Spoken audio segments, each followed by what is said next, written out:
শ্রী শ্রী স্বামী স্বরূপানন্দ পরমহংসদেব, যিনি তার ভক্তদের কাছে প্রাণের বাবামণি বলে পরিচিত, তিনি গুরুগিরি সম্বন্ধে ভক্তদের কি বলছেন চলুন একবার শুনে নিই।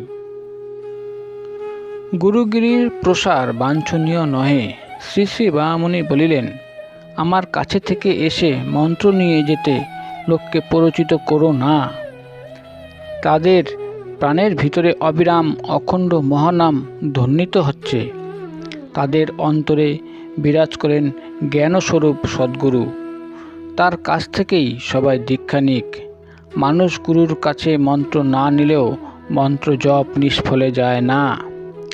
আবেগ নিয়ে মানুষ নিজের ভিতরের প্রভুকে খুঁজুক, আর নিজের কাছ থেকে নিজে মন্ত্র নিয়ে নিজের শিষ্য হোক। নিজের চেতনার আলোকে নিজের পথ দেখুক। নিজের উপলব্ধির সস্নেহ আকর্ষণে জোরসে নিজের লক্ষ্যের দিকে অগ্রসর হোক। মানুষকে গুরু বলে মনে করে বিড়ম্বনার পর বিড়ম্বনা আহরণের প্রয়োজন কি? ওম সদ্গুরু বলে সর্বভূতান্ত আত্মা জগৎ বিধাতা পরম প্রভুকেই সে অবিরাম ডাকুক। এই যে স্বাধীন তেজস্বিতা, যা ধর্মজীবন থেকে লোপ পেয়েছে বলেই ক্যাঙ্গালামোর প্রাদুর্ভাব ঘটেছে, সেই সজীব তেজস্বিতাকে আজ ভারতের প্রান্তে প্রান্তে স্ফুরিত করে তোলাই হবে তোমাদের একনিষ্ঠ সাধনার পরম অমৃতময় সুফল।